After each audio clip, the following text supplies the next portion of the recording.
ఏదైతే ఆ రోజు ఎన్నికల్లో నేను పవన్ కళ్యాణ్ గారు బీజేపీ ముగ్గురం కలిసి ఎన్డీఏ కూటమిలో ఎన్నికల మేనిఫెస్టో ఇచ్చాం. సూపర్ 6 చెప్పాం. ఈరోజు కూడా చెప్తున్నాం, చిత్తశుద్ధితో పనిచేస్తాం, కష్టపడి పనిచేస్తాం, రాత్రింబగళ్ళు శ్రమ చేస్తాం. మేము చెప్పిన మాటలను నిలబెట్టుకోవడానికి అనుక్షణం పనిచేస్తామని మరొక్కసారి ఈ అసెంబ్లీలో ఈరోజు అధ్యక్ష మీరు ఒకసారి చూస్తే వచ్చిన వెంటనే ఒకప్పుడు 200 రూపాయలు పింఛనుంటే 2000 రూపాయలు 14-19 నేనే చేశాను. అదే సమయంలో 3000 రూపాయల నుంచి 4000 రూపాయలు చేశాం.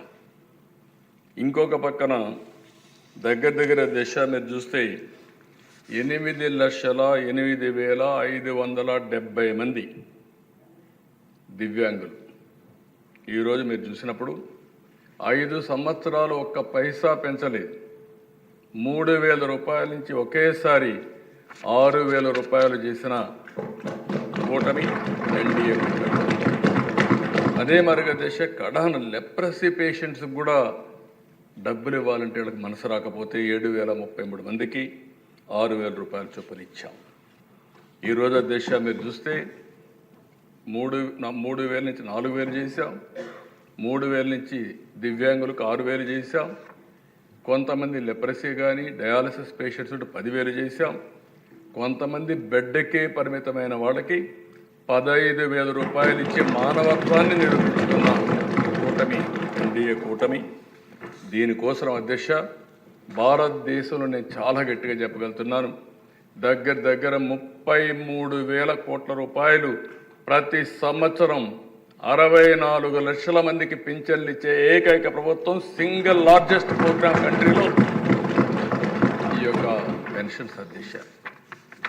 ఇది ఎవ్రీ మంత్ ఒక పవిత్రమైన సేవాభావంతో ఇస్తున్నాం.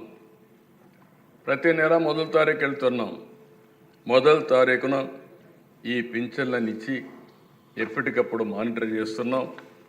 పేదవాళ్ళని లక్ష్యంగా పెట్టుకుని వాళ్ళకు అన్ని విధాలు ఆదుకోవడం కోసం మనం ముందుకు పోయే పరిస్థితికి వచ్చాం. ఇదే కాదు దిశ, ఒకప్పుడు జీతాలు ఎప్పుడు వస్తాయో తెలియదు. ఉద్యోగస్తులకి ముసలి వాళ్ళకి పింఛన్లు ఇవ్వలేని పరిస్థితి. ఈరోజు గర్వంగా చెప్తున్నా, మొదటి తారీఖున ఎన్ని కష్టాలున్నా పింఛన్లు పేదవాళ్ళకి ఇవ్వడమే కాకుండా గవర్నమెంట్ ఉద్యోగస్తులకి, రిటైర్డ్ అయిన ఎంప్లాయీస్ అందరికీ అదే రోజున పింఛన్లు జీతాలు ఇచ్చే కార్యక్రమాన్ని ఏర్పాటు చేశాం. అది ఈ ప్రభుత్వం సాధించిన విజయం అని చెప్పి కూడా నేను మీకు తెలియజేస్తున్నా. అధ్యక్ష ఒకసారి బాధేస్తుంది, ప్రభుత్వం యొక్క మానవత్వాన్ని అద్దం పడుతుంది. అన్నా క్యాంటీన్ వీళ్ళు ఏమీ చేయక్కర్లేదు.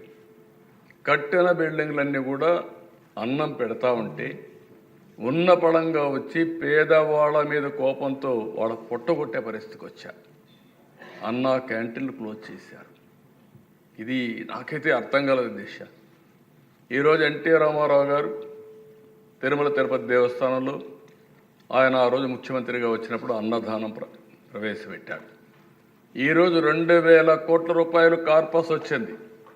వడ్డీతో ఇంకా చాలామంది దానం చేస్తున్నారు. అంటే ఈరోజు ఒక సంకల్పం అనేది ఎవరు చేశారనేది కాదు, అది మంచా చెడా అని ఆలోచించకుండా ఈరోజు అదే కానీ తర్వాత వచ్చిన టీటీడీ బోర్డు కానీ లేకపోతే ముఖ్యమంత్రులు కానీ తిరుమలలో అన్నదానాన్ని కూడా వద్దని చెప్పి క్యాన్సిల్ చేసి ఉంటే ఏమైంది అధ్యక్ష?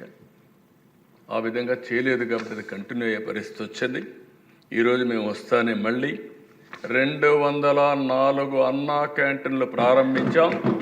ప్రతి నియోజకవర్గంలో అన్నా క్యాంటీన్లు పెట్టి తద్వారా పేదవాళ్ళందరినీ ఆదుకునే కార్యక్రమానికి శ్రీకారం చుడతాం.